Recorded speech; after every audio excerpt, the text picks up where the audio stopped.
지금 오늘 제목을 솔로몬은 나병 환자가 아닙니다라는 제목을 정했습니다.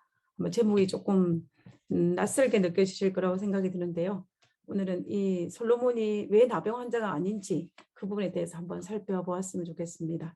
이 나병이라는 그 질병에 대해서 백과사전에서 뭐라고 설명하고 있냐면요. 이 나병이라는 병은 이 한센병이라고도 하는 병인데 이거는 미국의 그 일종의 그 뭐랄까요 나균과 또 이런 전염병이 가능한 병이 바로 이 나병에 걸리는 병입니다. 그래서 이 감염이 되면은 아무 증상이 없고 잠복 기간이 5년에서 20년 동안 지속이 됩니다. 근데 이 잠복기가 지나고 난 다음에 이제 발현이 되는데 발현이 되면서 어디에 치명적인 이 영향을 미치냐면은 신경계통 영향을 미치고 그리고 기도와 피부와 눈에 어떤 유과종이 발생한다고 합니다. 이렇게 되면 통광 능력을 상실하여 이 통광 능력이 뭐냐면 피부 보호하는 능력을 상실하여 이게 어떤 통증이라든지 피부를 이런 것들을 상실하여 그 결과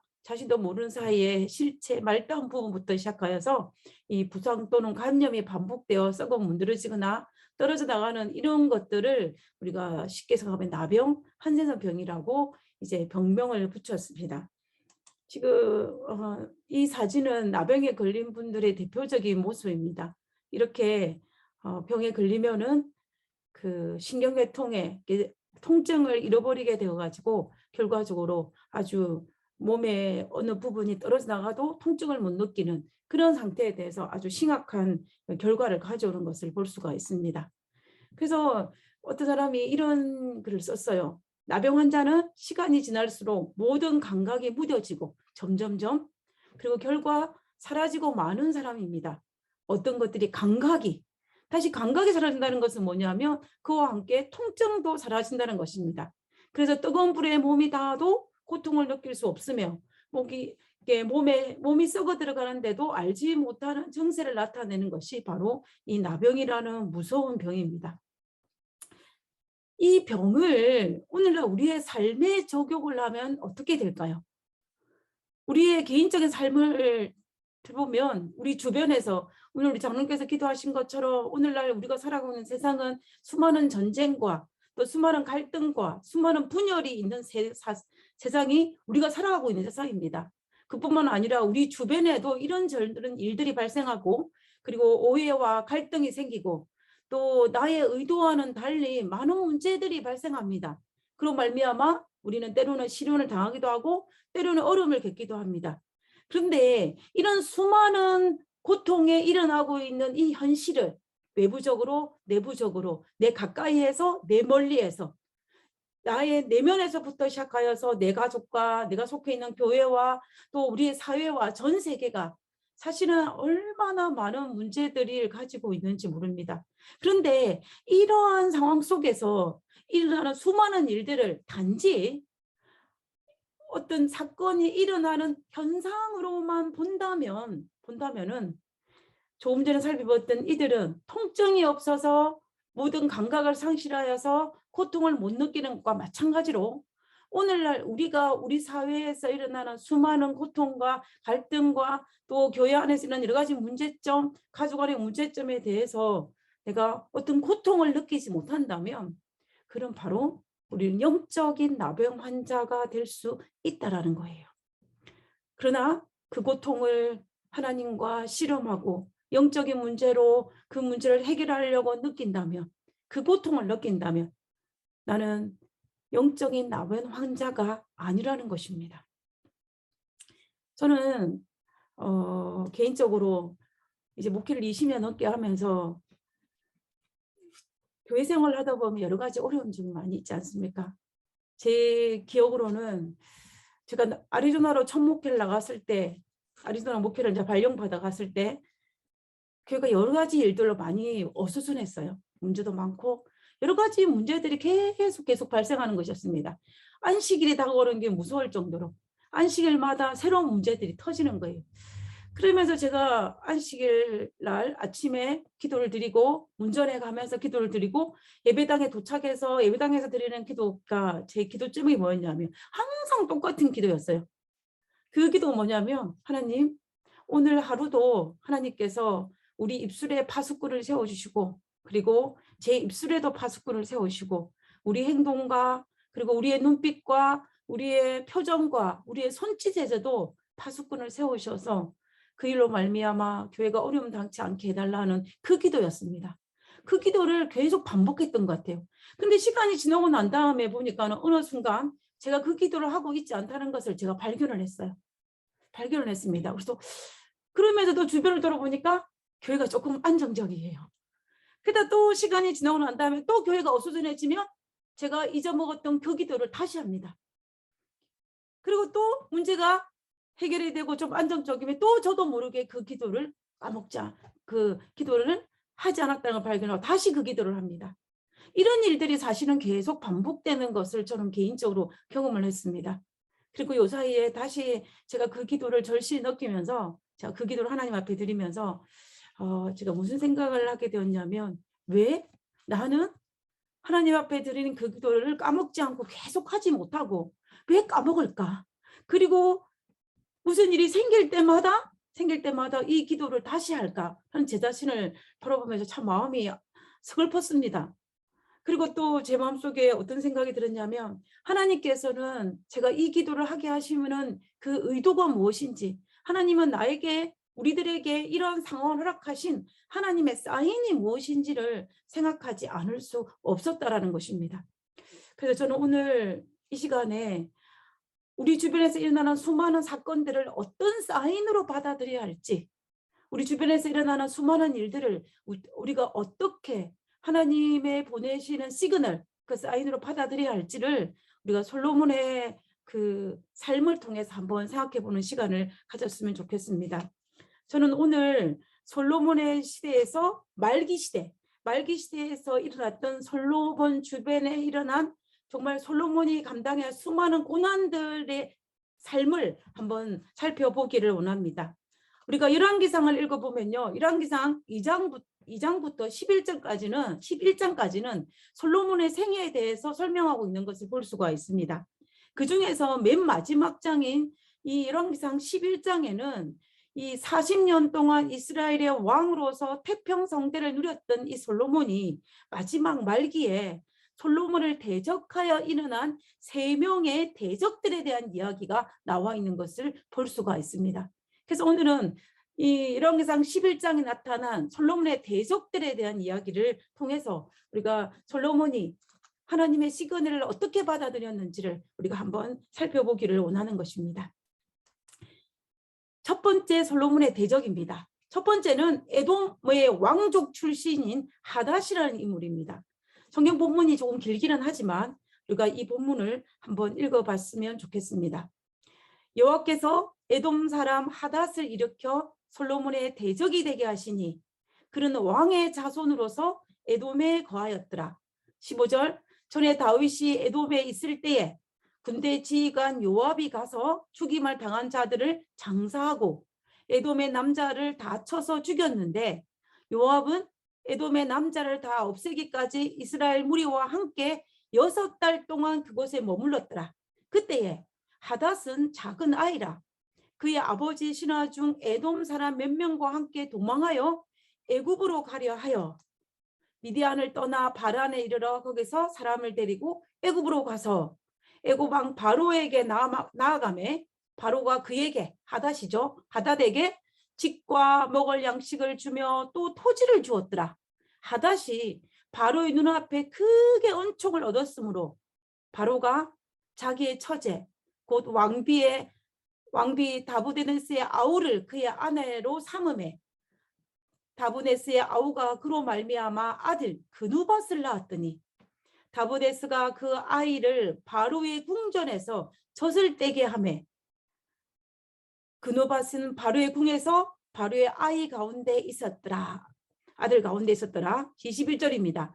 하닷이 애굽에 있어서 다윗이 그의 조상들과 함께 잔 것과 군대 지휘관 요압이 죽은 것을 듣고 바로에게 아뢰되 나를 보내어 내 고국으로 가게 하소서. 바로가 그에게 이르되 내가 나와 함께 있어 무슨 부족함이 있었기에 내 고국으로 가기를 구하느냐.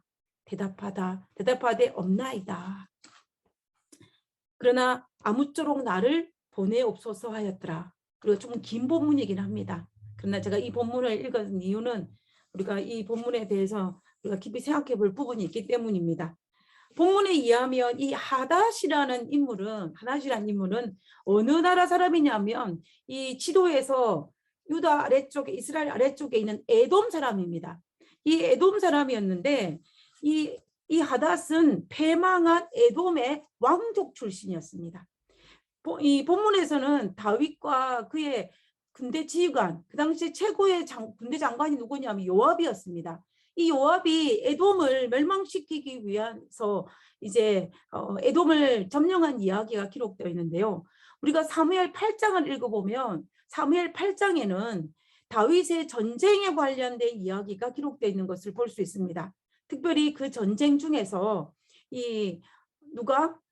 다윗이 영웅적으로 전쟁을 승리한 그 기록들을 이 사무엘 8장에 기록하고 있는데요. 그 중에서 하나가 뭐냐면 이 사무엘 8장에서 에돔을 점령하여 에돔과의 전쟁을 치른 이야기가 기록되어 있습니다. 그 부분을 한번 읽어보겠습니다. 사무엘 8장 14절입니다. 다윗이 에돔에 수비대를 두되, 이 수비대를 뒀다는 말은 무슨 말이냐면요. 전쟁을 치르고 전리품을 챙겨서 돌아왔다는 것이 아니라 전쟁에서 그 땅을 점령하고 난 다음에 군대를 남겨뒀다는 것입니다. 얼마를 남겨뒀냐고 되어 있냐면 6개월을 남겨뒀다고 그랬어요. 6개월 동안. 다윗이 에돔의 수비대를 두되 온 에돔의 수비대를 두니 에돔 사람이 다 다윗의 종이 되니라. 다윗이 어디로 가든지 여호와께서 이기게 하셨더라 라고 되어 있습니다. 우리가 이 사무엘 8장에 있는 이 말씀을 통해서도 다윗과 에돔 사이에는 전쟁이 있었고, 그리고 다윗이 승리하여 단순히 전리품을 챙기는 그 수준에서 끝나는 것이 아니라 요압이 에돔 땅에 6개월 동안 머물면서 에돔의 왕족뿐만 아니라 그리고 에돔의 남자들을 다 죽이고 때로는 종을 삼았던 큰 대학살이 났다는 것을 우리는 알 수가 있습니다. 근데 그때에 에돔을 완전히 장악하려고 한 그때 어떤 일이 있었냐면 이 요압 그 다윗의 군대 장관 요압이 이 왕족들을 다 죽이려 할 때에 이 에돔 왕의 신복들이 신하 중에 신복들이 어린 왕자였던 이 하닷이라는 인물을 데리고 어디로 도망을 갔냐면 애굽으로 도망을 간 것입니다. 애굽으로 도망을 갔어요. 그래서 자기의 부모들은 다 죽었지만 누구에 의해서 요압 장군의 다윗에 죽었지만은 마지막 그 아들 하닷이 애굽으로 망명을 갔던 것입니다. 이 당시에 문화는 어떤 문화가 있었냐면요. 왕족을 포함한 유명한 사람들이 다른 나라로 망명을 했을 때는 그것을 받아들이는 그러한 어떤 문화가 있었습니다. 우리가 실제로 다윗이 사울 왕을 피하여서 우리 블레셋에 도망갔을 때 블레셋 왕이 누구를 받아들였습니까? 다윗을 받아들였어요. 그 다윗을 돌봐줬습니다. 그뿐만 아니라 또 우리가 여로보암 솔로몬의 그 신하였던 여로보암이 솔로몬의 미움을 사가지고 어디로 도망을 가냐면 애굽으로 도망을 가요. 애굽을 도망가서 솔로몬이 죽을 때까지 애굽에서 피신해 있습니다. 그러다가 나중에 솔로몬이 죽고 난 다음에 다시 유다로 돌아오는 것을 우리가 보지 않습니까? 그와 마찬가지로 이 에돔의 왕자였던 이 하닷이 애굽으로 망명을 갔던 것입니다. 근데 문제는 뭐냐면 이 하닷이라는 인물의 그 애굽 왕의 피난을 갔을 때에 애굽의 왕이었던 바로가 이 하닷에게 굉장한 선대를 베풀었다는 이야기입니다. 집도 주고 식량도 주고 토지를 주면서 선대를 했습니다. 얼마나 선대를 했느냐 하면은 자기의 그 왕비의 여동생과 결혼을 시킨 것입니다. 그러면은 이 애굽의 왕 바로와 하닷은 어떤 관계가 되는 것입니까? 동서지간이 되는 거예요. 한마디로 말 친족이 되는 것입니다. 그런 것처럼 이 애굽의 왕 바로가 이 하닷을 굉장히 선대했다는 것을 우리가 미루어 짐작할 수가 있습니다. 그리고 또 우리가 본문에서 읽어봤던 것처럼 하닷이 그곳에서 그누봇이라는 아이를 낳았는데 이 아이가 젖될 때까지 어디에서 머물렀더라? 궁궐에서 머물렀고 왕궁에서 머물렀고 그리고 왕자들과 함께 살았다라고 되어 있어요. 우리가 성경에서 구약에서 보통 젖될 때는 몇 살 때까지냐면 3살 때까지입니다. 그래서 제가 우리 아들을 낳고 3살 때까지 모유를 먹이려고 했어요. 왜냐하면 성경에 이렇게 했기 때문에. 그랬더니 사람들이 저를 미개인 취급을 했지만 제가 2년을 넘게 먹이다가 결국은 실패를 했는데 성경에서는 몇 년을 먹이냐면 3년을 먹였습니다. 보통. 그래서 사무엘이 젖을 떼고 난 다음에 제사장에 보냈을 때 그때 나이가 3살 때였어요. 그러면은 이 그누밧이라는 아들이 몇 살 때까지는 3살 때까지는 궁궐에 있었다는 이야기입니다. 그 말을 다른 말로 하면 이 어린 아들이 왕국에 있었다면 그의 부모들은 어디에 있었겠습니까? 부모도 당연히 궁궐에 있는 거예요. 우리가 이것을 볼 때에 바로가 얼마나 이 에돔의 왕자였던 이 하닷에게 선대를 베풀었는지를 충분히 알 수가 있다는 것입니다. 그런데 참 재미있는 것은 뭐냐면 이 당시에 하닷을 선대했던 에돔의 왕자를 선대했던 바로와 애국과 이스라엘 사이에 이 솔로몬 사이에는 어떤 관계였냐? 적대 관계였냐? 아니면 화평의 관계였냐를 우리가 생각해 볼 필요가 있는데요. 우리가 알다시피 솔로몬 시대에는 애국과 굉장히 우호적인 관계였습니다. 굉장히 우호적인 관계였어요. 우리가 알다시피 솔로몬은 굉장히 많은 부인들을 아내로 맞이했습니다. 그죠? 아내로 맞이했는데 이 솔로몬이 자기 첫 번째 왕이 누구냐면 바로의 딸이었어요. 애굽의 공주였습니다. 그리고 솔로몬이 성전을 짓고 난 다음에 특별히 누구를 위해서 이 애굽의 공주였던 바로의 딸을 위해서 궁전을 지어줄 만큼 자기에게 수많은 아내들이 있었지만 특별히 누구에게는 애굽의 공주였던 바로에게는 특별 대우를 했습니다. 우리가 그것을 볼 때에 이 애굽과 그 솔로몬 사이에는 나쁠래야 나쁠 수가 없는 상황이에요. 그뿐만 아니라 이 바로가 이 지중해에 있는 그 가나안 땅에 있는 땅에 게셀이라는 땅을 점령하고 난 다음에 이 게셀이라는 땅을 성읍을 누구에게 주냐 하면은 바로의 공주에게 줍니다. 다시 말하면 솔로몬의 부인에게 준 거예요. 그럼 이 땅 게셀이라는 땅은 누구의 땅이 되는 것입니까? 당연히 솔로몬의 땅이 되는 것입니다. 이런 것을 미루어 봤을 때 이 애국과 솔로몬 사이에는 굉장히 좋은 사이였음을 우리는 충분히 알 수가 있습니다. 그럼에도 불구하고 애국은 솔로몬과의 대적 관계였던 누구를 하닷을 선대하였고 그리고 이 다윗에게 적대 감정을 품고 있는 하닷을 가족으로 맞이할 정도로 이 선대를 베풀었음을 우리가 알 수가 있는 것입니다. 저는 이 모습을 가만히 살펴보면서요.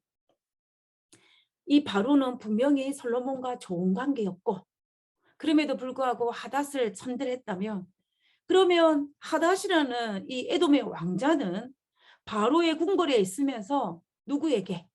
솔로몬에게 향한 적대 감정을 드러내지 않고 숨기고 있었다라는 것을 우리가 미루어 짐작할 수가 있다는 것입니다.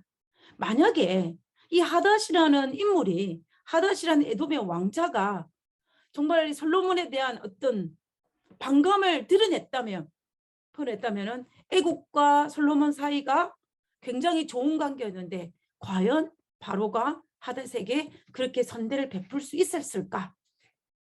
조금은 힘들 것입니다. 그래서 그때까지 하닷은 바로의 궁궐에 있으면서 어떤 마음을 품고 있었다? 드러내지 아니하였다는 것입니다. 비록 그가 패망한 에돔의 왕자로서 이 자기를 멸망시킨 다윗의 아들에 대한 그런 원망이 있었지만 그 마음을 품지 않고 그 마음을 드러내지 않고 가슴에 품고 있었다는 것을 우리는 알 수가 있다는 것입니다. 자, 그러다가 세월이 지나서 이제 이 다윗이 죽고 다윗의 군대 장관인 요압이 죽었다는 소식을 듣고 난 다음에 이제 하닷이 바로에게 자기의 고국으로 돌아갈 수 있게 해달라고 허락을 하는 것입니다. 자, 이 소식을 가만히 들은 모습을 살펴보면서 우리가 어떤 생각을 하게 됩니까? 성경 부분에는 이렇게만 나와 있어요.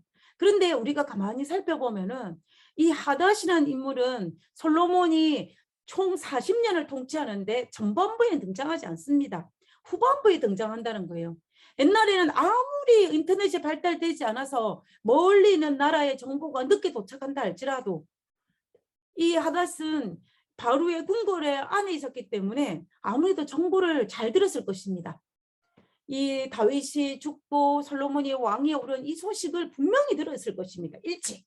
그럼에도 불구하고 이 하닷이 빨리 등장하지 아니하는 그 이유는 아직 솔로몬이 왕위에 오르고 난 다음에도 여전히 나라가 강하고 또 여러 좋았기 때문에 숨기고 있었다라는 것을 우리가 알 수가 있는 것입니다. 그러다가 이제 나라가 점점점 기울어졌을 때, 솔로몬이 타락을 하고 나라가 기울어졌을 때, 그때 이제 숨겨둔 발톱을 드러내고 하닷이 자기의 고국으로 돌아가 이 다윗 솔로몬의 가시 대적이 된 것을 우리가 볼 수가 있다는 것입니다. 사실 우리가 하닷의 입장으로 살펴본다면 자기는 이집트에서 애굽에서 부족한 것이 없이 잘 먹고 잘 살지만은 자기는 어때요? 자기 피는 에돔의 왕족 출신이었기 때문에 에돔을 살려야겠다는 그 마음을 아마 잊지 않고 있었을 것입니다. 그리고 다윗과 요압이 멸망했다는 그 소식을 듣고 나는 고국으로 돌아가서 내 나라를 다시 회복해야 되겠다는 생각을 그가 왜 하지 않았겠습니까? 그러나 그가 그렇게 할 수 없었던 이유는 정말 다윗이 여전히 나라가 강했기 때문에 섬기고 있다가 이제 그 모든 것이 끝나고 난 다음에는 그 발톱을 드러낸 것입니다. 우리가 성경에 보면은 열왕기상 9장 10절에 솔로몬이 두 집, 곧 여호와의 성전과 왕궁을 20년 만에 건축하기를 마치고 오라고 했습니다. 제가 왜 이 성경절을 들고 왔냐면요. 우리가 솔로몬이 왕위를 향해 40년입니다. 총. 그가 왕위에 오른 지 4년 만에 예루살렘 성전을 짓기 시작합니다. 성전을 짓는데 걸린 시간은 7년이에요. 그 다음에 성전을 짓고 난 다음에 왕궁을 짓는데 소요된 시간은 13년입니다. 그럼 이걸 다 더하면 21년이 돼요. 지금 열왕기상 9장 다음에 열왕기 10장에 가면은 어떤 성경절에 기록이 되어 있냐면 솔로몬이 얼마나 부유한지, 그리고 솔로몬이 얼마나 지혜가 많은지, 그리고 솔로몬이 섬기는 나라가 얼마나 튼튼한지, 그리고 솔로몬의 백성들이 얼마나 풍요로운 생활을 하고 있는지, 그리고 솔로몬 주변의 사람들이 얼마나 솔로몬을 존경하는지에 대해서 아주 장황하게 설명하고 있습니다. 정말 지루하다 할 정도로 다른 왕들에게서는 볼 수 없을 만큼 열왕기상 10장에는 솔로몬에 대한 그런 이야기를 장황하게 기록하고 있습니다. 그러다가 11장에 딱 가서는 이 모든 것을 등하고 솔로몬의 대적이 등장하는데, 그때 누가 등장하냐면 하닷이라는 인물이 등장한다는 거예요. 그래서 우리가 솔로몬이 아주 강성할 때 최소한 얼마 정도? 20년에서 30년이 지난 그 이후에는까지는 그 어느 누구도 솔로몬을 대적한 인물이 없었다라는 것을 볼 수가 있다는 것입니다. 자, 우리가 이 하나를 정리를 하면 이렇습니다. 패망한 왕족 출신 하닷은 다윗 시대로부터 시작하여 아마 30-40년이 넘는 시간 동안 이스라엘에 대한 적대 감정을 드러내지 않고 가슴에만 품고 있었다는 것입니다. 그러다가 그렇다면 이 사실이라면 만약의 경우에 솔로몬의 왕국이 계속해서 태평성대를 이루었다면 아마도 이 하닷의 감정은 드러내지도 못하고 사라질 수 있었을 것입니다. 그런데 왜요? 솔로몬의 타락으로 말미암아 하닷의 악 감정이 숨은 위로 드러낼 수 있는 계기를 만들어 주었다는 거예요. 우리가 왜 이것을 유창이라고 생각해 볼 필요가 있냐면, 솔로몬의 타락으로 말미암아 하닷의 악감정이 드러났다는 거면, 다시 다른 말로 한다면 우리가 우리의 마음속에 하나님과 동행하지 아니하며 내가 하나님과 정말 솔로몬의 초기의 삶처럼 하나님과 긴밀한 영적 교제를 하지 아니하면 우리 주변에 잠재되어 있는 악한 감정들이 또 우리 주변에 잠재되어 있는 이것들이 살아날 수 있다는 것입니다. 만약에 하나님과 긴밀하다면 아무 문제가 없을 그 일을 우리가 하나님과 멀어짐으로 말미암아 우리 주변에 여러 문제들이 다시 일어날 수 있다라는 거예요. 저는 이 사실 앞에 제 마음속에 드는 것은 하나님과 동행하는 것이 얼마나 중요한지를 다시 한번 시인할 수밖에 없는 사실입니다. 우리 주변에는 많은 문제점들이 있습니다. 드러나는 문제도 있고 수면 위에 위에 올라온 문제도 있고 수면 아래에 있는 문제도 있습니다. 우리가 살아가는 이 세상이 사탄이 여전히 지배하고 있고 사탄이 살아서 판을 치고 있는 세상이기 때문에 수많은 문제들은 여전히 존재하고 있다는 것입니다. 마치 우리의 몸으로 비유를 한다면 우리 몸에 어떤 질병이 수면 위에 드러나는 데는 많은 시간이 걸립니다. 짧게는 몇 년부터 시작하여서 몇십 년 동안 쌓인 것이 수면 위에 올라와서 어떤 증세가 있어서 병원에 가면 어디가 아프다. 당신의 병이 아주 심각하다. 뭐 몇 개월밖에 남지 않았다. 뭐 이런 말을 하는 경우가 종종 있지 않습니까?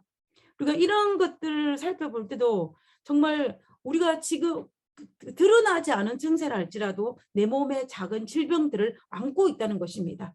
그런데 이 질병들이 내 몸의 저항력이 떨어지고 그리고 어떤 문제가 발생하게 되면은 내 몸에 있던 작은 질병들이 정말 잠재되어 있는 질병들이 아주 빠른 속도로 진행되거나 아주 빠른 속도로 급성장하여서 우리 몸의 현상으로 드러나는 것을 우리는 보지 않습니까?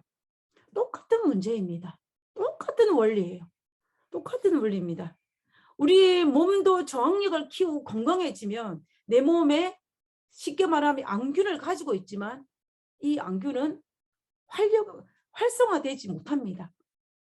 그와 마찬가지로 이 솔로몬의 입장에서 볼 때 솔로몬이 하나님과 아주 영적으로 밀접한 교제를 나누고 그가 하나님의 계명과 율례와 율법을 지켰을 때는 그 어느 누구도 솔로몬을 대적하지 못했어요. 그러나 그가 하나님과 관계가 멀어지고 우상 숭배하고 하나님과 점점 멀어졌을 때 그런 주변에 잠재되어 있는 문제들이 고개를 들고 일어나는 것을 볼 수가 있다는 것입니다. 그래서 결국 문제의 원인은 솔로몬에게서 문제의 원인은 대적들에게 있는 것이 아니고 누구에게 있다는 이야기입니까? 솔로몬에게 있다는 이야기예요. 그러면 다른 말로 하면 오늘날 우리 주변에서 일어나는 여러 가지 문제들도 문제의 원인은 누구에게 있다는 소리예요. 그 문제를 일으키는 그 사람이 아니라 바로 나 자신에게 있다는 것입니다. 그래서 나에게 문제가 났을 때 하나님께서 주시는 사인은 뭐예요? 너희 신앙에 무슨 문제가 있다. 이 사인을 보내는 것입니다. 우리는 이 사인을 보내고 있다는 것을 우리는 정말로 알아야 할 것입니다. 자, 그다음에 우리 두 번째 한번 보겠습니다. 두 번째 솔로몬의 대적입니다. 엘리야다의 아들 르손입니다. 열왕기상 11장 23절과 24절에 보면 하나님이 또 엘리야의 아들 르손을 일으켜 솔로몬의 대적자가 되게 하시니 그는 그의 주인 소바왕 하닷에셀에게서 도망한 자라. 다윗이 소바 사람을 죽일 때에 르손이 사람을 자기에게 모으고 그 무리의 계수가 되어 다메섹으로 가서 살다가 거기서 왕이 되었더라. 이 르손이라는 인물, 이 르손이라는 새로운 대적자가 등장하였습니다. 솔로몬의 말기에 하닷이라는 인물도 등장하였는데 또 다른 대적자가 등장하는데 그 중에 한 사람이 르손이었습니다. 이 르손은 엘리아다의 아들이었습니다. 이 르손이라는 인물은 다윗이 소바 왕 하닷에셀을 칠 때에 그때 소바 사람을 죽일 때에 이 르손이 사람들을 이끌고 어디로 도망갔냐면 다메섹으로 도망갔어요.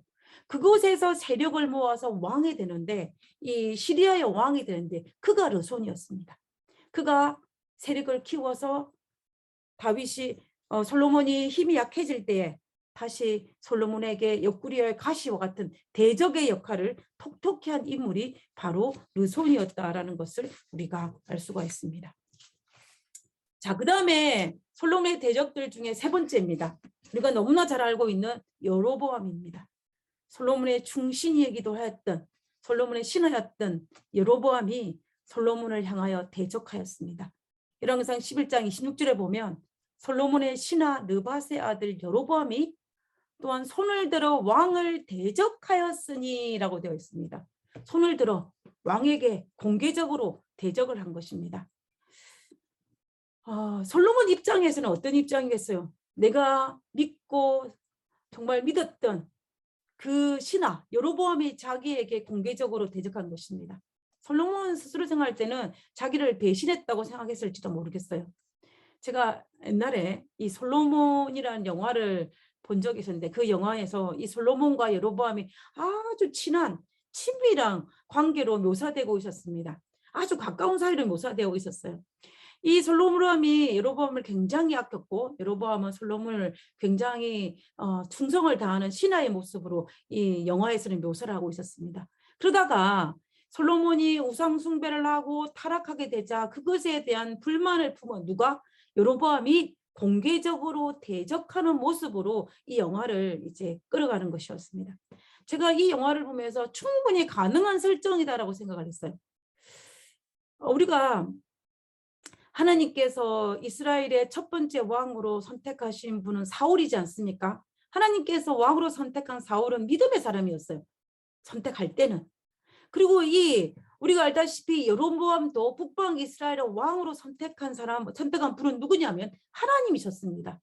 그렇다면 여로보암도 하나님께서 이스라엘의 왕으로 선택할 인물이기 때문에 그가 믿음이 없는 사람이라고 절대로 볼 수가 없어요. 선택할 때는. 그렇기 때문에 영적이지 못하고 우상 숭배를 한 왕이라 할지라도 솔로몬에 대한 적대 감정을 가졌던 우리 여로보암을 우리가 충분히 생각하기는 충분히 가능하다는 것입니다. 자, 어찌됐든 간에 이 솔로몬의 입장에서 볼 때는 솔로몬의 말기에 갔을 때 여기저기에서 정말 대적들이 일어난 것입니다. 지금까지는 태평성대를 누렸는데 정말 생각지도 못하는 문제들이 마치 터진 웅덩이처럼 여기저기에서 마구마구 터져 나온 거예요. 열왕기상 11장에는 대표적인 인물 3명만 기록되어 있지만은 여기에 기록되어지지 아니하는 많은 대적들도 아마 충분히 있었을 것입니다.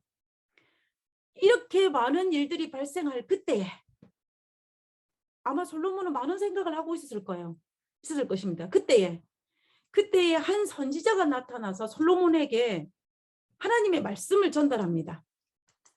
그 말씀이 뭐냐면 열왕기상 11장 11절에서 13절입니다. 여호와께서 솔로몬에게 말씀하시되, 한 선지자가 하나님의 말씀을 솔로몬에게 전달하는 것입니다.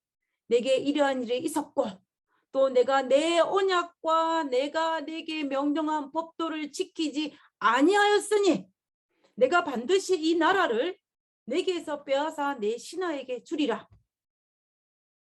그러나 내 아버지 다윗을 위하여 내 세대에는 이 일을 행하지 아니하고 내 아들의 손에서 빼앗으려니와 오직 내가 이 나라를 다 빼앗지 아니하고 내 종 다윗과 내가 택한 예루살렘을 위하여 예루살렘을 위하여 한 지파를 내 아들에게 주리라 하셨더라 라고 하나님의 기별이 솔로몬에게 딱 들어졌습니다. 솔로몬이 하나님의 선지자의 이 기별을 듣고 얼마나 놀랐을까요? 얼마나 놀랐겠습니까? 솔로몬은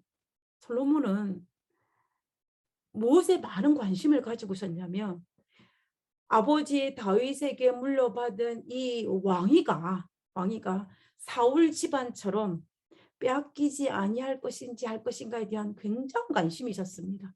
우리가 그것을 어디에서 알 수 있냐면 솔로몬이 하나님께 성전을 짓고 난 다음에 봉헌 기도를 할 때 그때 솔로몬이 이런 말을 해요.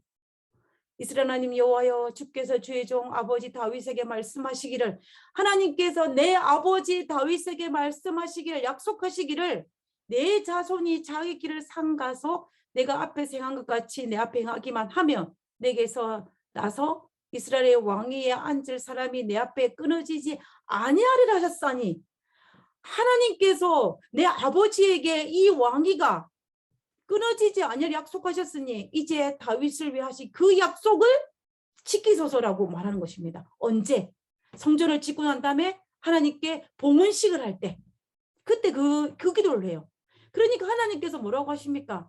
하나님께서 하시는 말씀이, 내가 만일 내 아버지 다윗과 같이 마음을 온전히 하고 바르게 하여 내 앞에서 행하여 내가 내게 명령한 대로 온갖 일에 순종하여 내 법도와 율례를 지키면 내가 내 아버지 다윗의 말하기를 이스라엘의 왕위에 오를 사람이 내게서 끊어지지 아니하려 한 대로 내 이스라엘의 왕위를 영원히 경고하게 하려니와.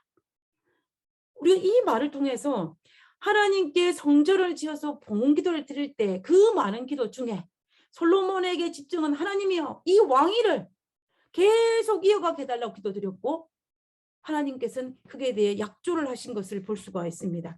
우리가 이것을 통하여서 솔로몬이 이스라엘 왕위가 끊어지느냐 안 끊어지냐, 다윗의 집안이 그에 대해 관심이 많았다는 것을 알 수가 있어요. 그런데 이제 그가 40년 통치가 거의 끝나갈 그 시기에 이제 말기에 들어왔을 때 하나님의 한 선지자가 나타나서 다윗에게 말하기를 왕위가 끊어지겠다는 이야기예요. 한마디로 말하면 이스라엘 12지파의 왕위가 끊어지겠다는 것입니다. 그러나 내 아버지 다윗 때문에 한 지파만 남겨두었다는 거예요. 한 지파만 남겨두겠다라고 그 이야기를 하는 것을 볼 수가 있습니다. 우리는 이 이야기를 들었을 때 다윗 솔로몬이 어떤 마음을 가졌을까요? 이게 중요한 거예요. 이게 정말 중요하다는 것입니다. 우리도 살아갈 때 복잡하고 어려운 일들, 수많은 일들이 있을 그때에 누군가가 하나님의 말씀을 가지고 나에게 건면했을 때에 그 말씀을 받고 나는 어떤 반응을 보여야 할 것인가, 어떤 깨달음을 얻어야 할 것인가, 더 마음이 완고하여서 더 대적해야 할 것인가, 이것이 우리에게 주어지는 가장 중요한 문제라는 것입니다. 솔로몬은 이야기를 듣고 그가 어떤 반응을 보였냐면은 그와 그의 집에 내린 이 형벌의 선고로 말미암아 꿈에서 깨어난 솔로몬은 양심의 깨우침을 받아 자신의 어리석음을 사실 그대로 보기 시작하였다.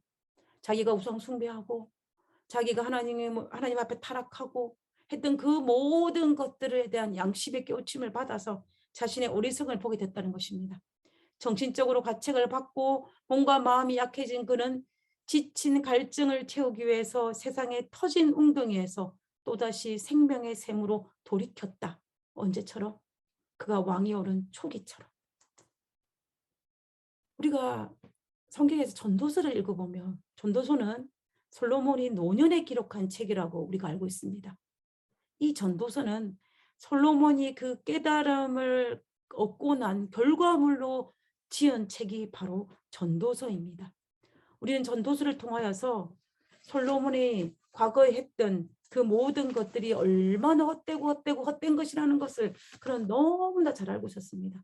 그리고 하나님이 떠난 삶이 얼마나 허망한지를 너무나 잘 알고 있었습니다. 그래서 이 전도서를 기록함으로 말미암아 하나님을 떠난 삶이 얼마나 헛된 것인지를 알려주기 위해서 기록한 것이 바로 전도서입니다. 그리고 이 전도서를 통하여서 여호와를 경외하는 것이, 여호와를 앙망하는 것이 인간의 본분일 뿐만 아니라 우리가 헛된 삶을 살지 않을 수 있는 가장 큰 비결이라는 것을 가르쳐 준 책이 바로 전도서입니다. 솔로몬이 하나님의 그 기별을 듣고 난 다음에 양심의 가책을 받아서 되돌아서서 하나님께 다시 돌아간 그 모습을 우리는 성경의 전도서를 통해서 확실히 발견할 수 있다는 것입니다. 솔로몬은 자신의 주변에서 일어나는 수많은 대적들을 바라보았을 것입니다. 그리고 선자를 통해 주어진 하나님의 기별들을 묵상했을 것입니다. 그리고 난 다음에 자신의 과거를 되돌아보았고 회개하였고 그 결과 지어진 것이 바로 전도서라는 것입니다. 이 땅의 모든 것이 헛되지만 하나님을 경외하는 것이 가장 좋고 가장 인간의 기본적인 도리 본분이며 또 하나님을 경외하는 것 앞에 서기로 결심하는 솔로몬의 교훈이 담긴 것이 바로 전도서라는 것입니다. 우리는 이런 솔로몬의 모습을 보면서 수많은 혼란과 수많은 대적들 앞에서 하나님께서 그걸 허락한 그 상황 속에 솔로몬이 가장 좋은 것을 선택한 모습을 우리는 여기에서 볼 수가 있다는 것입니다. 우리도 솔로몬처럼 우리 주변에서 일어나는 복잡하고 이런 일들을 살펴보면서 바라보면서 우리는 하나님의 더 가까이 동행하며 하나님 말씀을 더 묵상하고 하나님 앞에 더 기도하면서 자신을 살피고 하나님 앞에 벌거벗는 경험을 해야 합니다. 하나님께서 우리에게 그렇게 하기 위해서 하나님께서는 고난을 허락하셨습니다. 하나님께서 솔로몬의 마지막 생애에 대적들을 허락하신 이유는 바로 솔로몬이 그러한 일, 자신을 회개하고 자신을 돌아보고 되돌아서게 하기 위해서, 회개하기 위해서 허락한 사실을 우리가 절대로 잊어서는 안 된다는 것입니다. 그리고 하나님께서는 회개한 솔로몬에게 하나님은 그를 버려두신 것이 아니라 그것이 바로 하나님의 축복임을 우리는 성경 여기저기서 발견할 수가 있습니다. 열왕기상 11장 39절에 보면 내가 이로 말미암아 다윗의 자손을 괴롭게 할 것이나 영원히 하지는 아니하리라. 무슨 말입니까? 영원히 하지 않겠다는 것입니다. 고난을 허락하지만 영원히 하지 않겠다는 것입니다. 그 말은 다른 말로 하면 하나님께서 그에게 그 고난이 오히려 축복이 되게 하신다는 소식입니다. 우리 선지자 왕에 보면요. 그러나 주께서는 솔로몬을 버리지 않으셨다. 책망의 기별과 엄한 형벌로서 왕으로 하여금 그의 행위의 악함을 빼닫게 하고자 하셨다. 주께서는 당신의 보호의 손길을 거두시고 원수들로 그 나라를 괴롭히고 약하게 하도록 허락하셨다라고 기록하고 있습니다. 하나님께서는 고난을 허락하신 이유가 뭐 하기 위해서? 깨닫게 하기 위해서, 악한 길에서 돌이키게 하기 위해서 주어졌다는 것입니다. 그러므로 하나님의 징계는, 하나님께서 허락하신 고난은 악한 길로 가지 못하도록 막는 것입니다.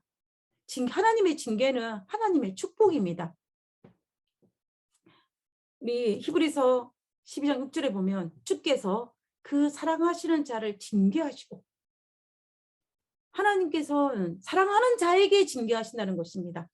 그런 말은 다른 말로 하면 하나님께서 사랑하지 않은 자는 아니죠. 하나님께 사랑하는 자를 징계하신다고 그랬어요. 그다음에 욥기서 5장 17절에 보면 하나님께서 징계받는 자에게 뭘 주셔서 복이 있나니, 징계받는 자에게 복이 있나니. 분명히 하나님은 사랑하는 자를 징계하시고 징계하는 자에게 복이 있다라고 성경은 기록하고 있는 것입니다.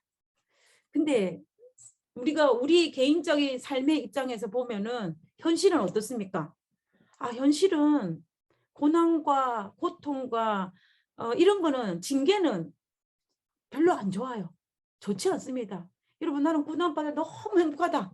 난 징계받을 때 너무 행복하다. 나는 아플 때 너무 행복하다. 이런 사람 별로 없지 않습니까?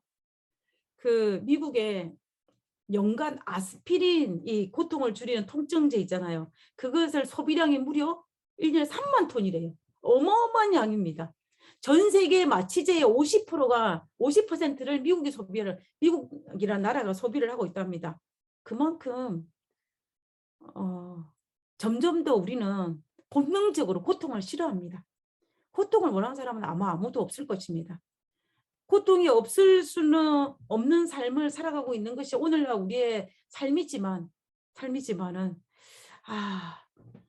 하나님께서는 분명히 성경에 보면 뭐라 그랬습니까? 곧 징계는 하나님께서 사랑하는 자에게 징계를 주시고 징계는 또 복이 된다라고 말씀하셨는데, 그럼 도대체 이것을 우리가 어떻게 잘 해결해야 할 것인가에 대한 문제가 우리에게 남아있지 않습니까?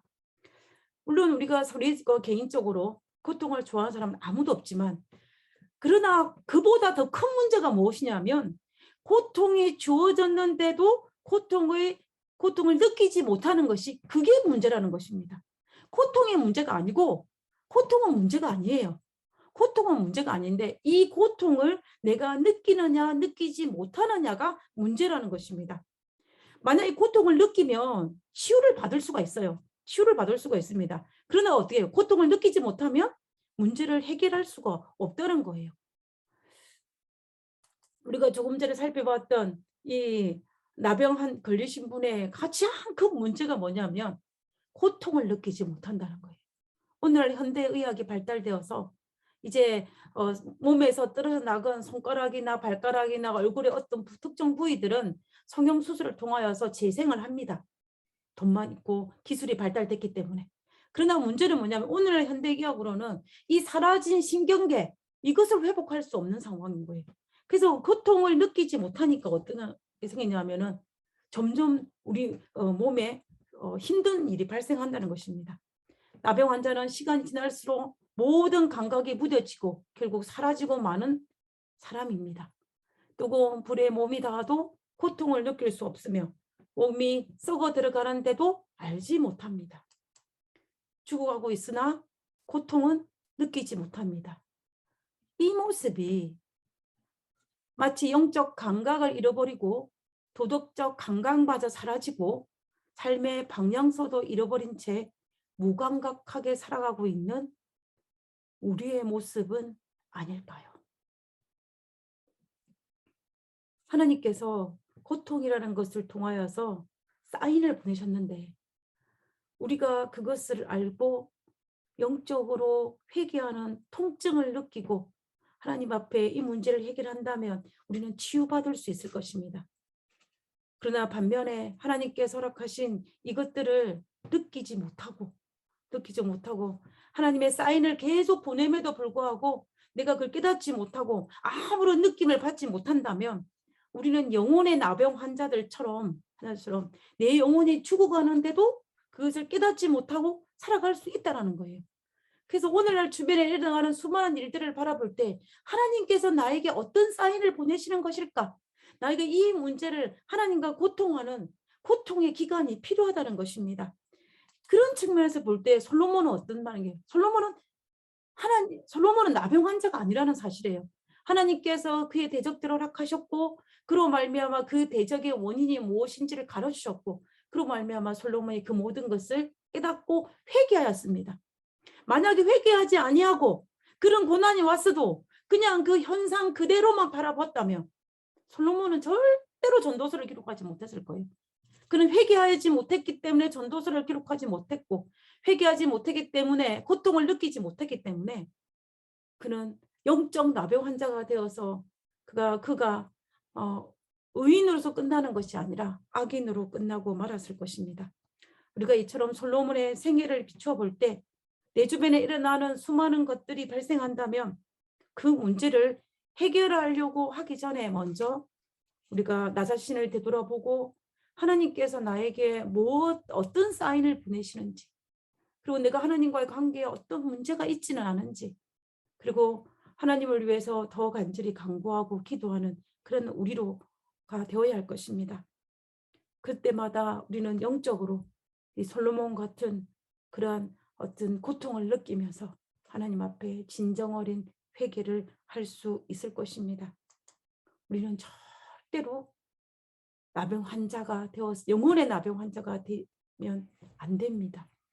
우리가 이 사실을 기억하면서 하나님께서 오늘 나에게 주시는 사인이 무엇이고 시그널이 무엇이고 메시지가 무엇인지를 깨달아서 우리가 이 땅에 살아있는 정말 이 땅에 하나님의 기별을 받아들이고 충분히 하나님과 영적 교제를 나눔으로 말미암아 우리가 하나님과 가까이 지내는 그런 말미암아 또 내 죄를 하나님 앞에 회개하고 내 삶을 되돌아볼 수 있는 그런 우리 모두가 되어야 할 것입니다. 우리 모두 그런 사람이 되기를 간절히 바라면서 우리 찬미 부르고 기도하고 마치도록 하겠습니다.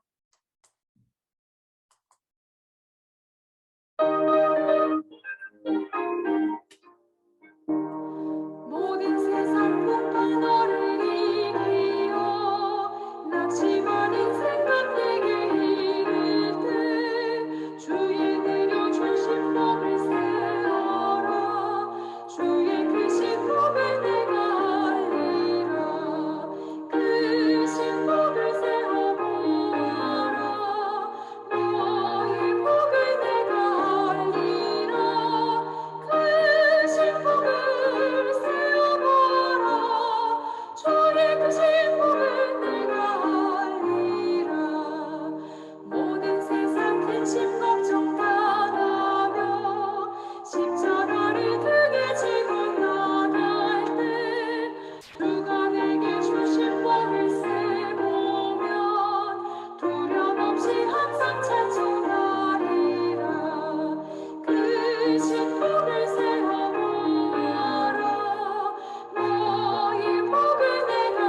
거룩하신 저희들의 아버지, 하나님께서 우리를 버려두지 아니하시고 우리에게 끊임없이 사인을 보내셔서 감사합니다.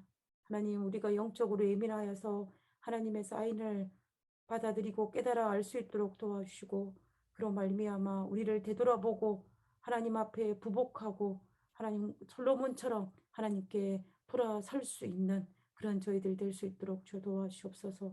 솔로몬이 마지막에 전도서를 기록한 것처럼 우리도 끝까지 하나님을 섬기는 자로 살 수 있도록 도와주옵기를 간구합니다.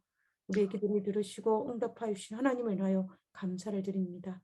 지금 이 순간 머리 숙인 당신의 귀한 자녀들에게 하늘의 축복을 더하여 주시고, 이 안식일 시작하는 첫 시간이 오니 마치는 시간까지 우리가 하나님과 깊은 영적 교제의 시간에 들어갈 수 있도록 축복하여 주옵기를 거룩하신 예수님의 이름으로 기도드렸습니다. 아멘. 감사합니다. 감사합니다. 안녕하세요, 성도 여러분. 기쁜 안식일입니다. 어제는 우리 하나님께서 단비를 내려주셨죠. 비가 와서 어저께 일을 잘 못했거든요. 그래서 잘 쉬었는데, 오늘 또 어제 못한 것도 하고 또 오늘 거 하려니까 오늘 좀 바쁜 하루를 보냈습니다. 그러나 또 우리 하나님께서 또 우리에게 이 평안하고 또 행복한 안식일을 주셔서 그 은혜 진심으로 감사드립니다. 제가 성경 말씀 한 절 읽고 예배 시작하겠습니다. 여호와께 감사하라. 그는 선하시며 그 인자하심이 영원함이로다. 우리가 항상 예수님 안에서 우리가 감사한 마음을 우리가 가지고 또 신앙생활을 할 때 또 하나님께서 또 많은 축복으로 또 보답해 주시라고 믿습니다. 우리 다 같이 찬미 부르고 예배 시작하겠습니다. 637장.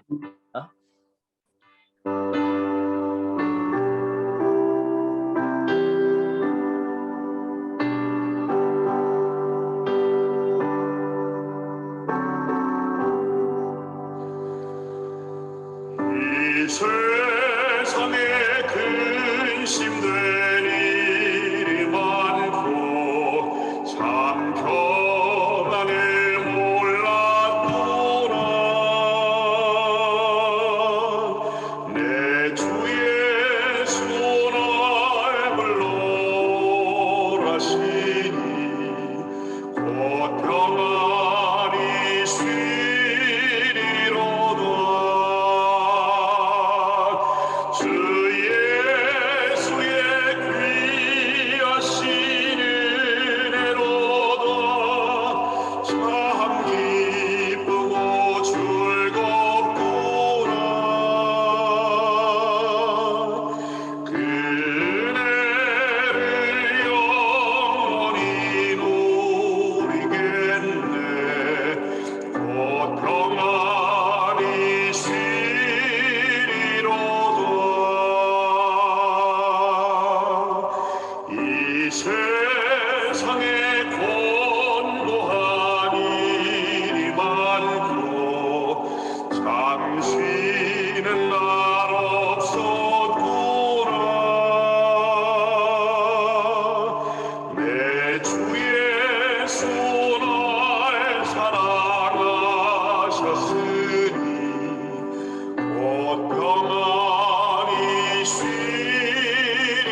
주 예수의 귀하신 은혜로도 참 기쁘고 즐겁구나.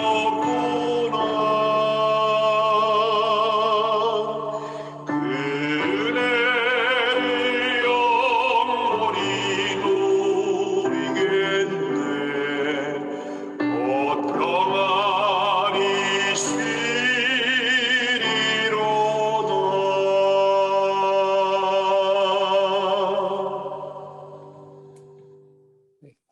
김혜경 집사님 들어오셨나요? 안 들어오셨으면 제가 대신하겠습니다. 우리 다 같이 기도하겠습니다. 하늘에 계신 예수님, 지난 일주일 동안 우리 주님의 사랑과 또 은혜 가운데 또 저희들을 또 보호해 주시고 또한 주님께서 저희들을 매일 매순간 지켜주심으로 아무 큰 어려움 없이 이 일주일을 잘 보낼 수 있도록 저희들과 같이 또 동행하여 주셔서 감사드리옵나이다. 하늘에 계신 예수님, 또 이 시간에 특별히 또 이 기쁜 안식일을 또 주셨사오니 주님께서 주신 이 안식일의 축복을 저희들이 마음껏 또 누릴 수 있도록 또 우리 마음 가운데 또 주님의 말씀으로 이 시간에 또 가득 채워 주시옵소서. 예수님, 특별히 또 이 자리에 함께하지 못한 우리 교우님들 있사오면 주님이여 그들을 기억하여 주시옵고 그들이 어디에 있든지 주님께서 또 이 시간에 그들과 함께하여 주시옵고 또 안식일의 축복을 또 허락하여 주시옵소서. 주님이시여, 지금 우리가 살고 있는 이 세상은 또 전쟁과 또 기근과 또한 재난으로 인해서 또 어려움을 또 많이 당하고 있사오니 주님이여 이 때를 볼 때 주님의 오심이 심히 가까움을 저희들이 또 느낄 수가 있습니다. 주여 먼저 저희들을 준비시켜 주시옵고 또한 주님의 오심을 저희들이 또 준비하는데 부족함이 없도록 저희들에게 믿음을 허락하여 주시옵소서. 하늘에 계신 예수님, 특별히 이 시간에 또 주님의 귀한 말씀을 또 저희들이 들으러 이 자리에 나왔사오니 주여 또 저희들의 마음을 또 비워주시옵고 또 성령님을 통해서 우리가 또 주의 말씀을 들을 때 또 우리가 많은 은혜를 받고 또 이 귀한 복음을 또 온 세상에 전파하는데 또 우리가 열심히 또 복음을 증거할 수 있도록 또 저희들을 또 준비시켜 주시옵소서. 또 말씀을 전하는 우리 부목사님 위에 주님께서 특별히 같이 해주시옵고 또한 성령님을 보내주셔서 또한 주의 말씀을 전할 때 또 우리가 많은 또 은혜를 받고 또한 말씀을 인해서 우리가 매일 매순간 승리하는 우리의 삶이 될 수 있도록 주여 축복하여 주시옵소서. 이 모든 말씀 예수님의 이름으로 기도드리옵나이다. 아멘. 예, 지금 이 시간에는 우리 귀한 말씀을 듣겠습니다. 반갑습니다.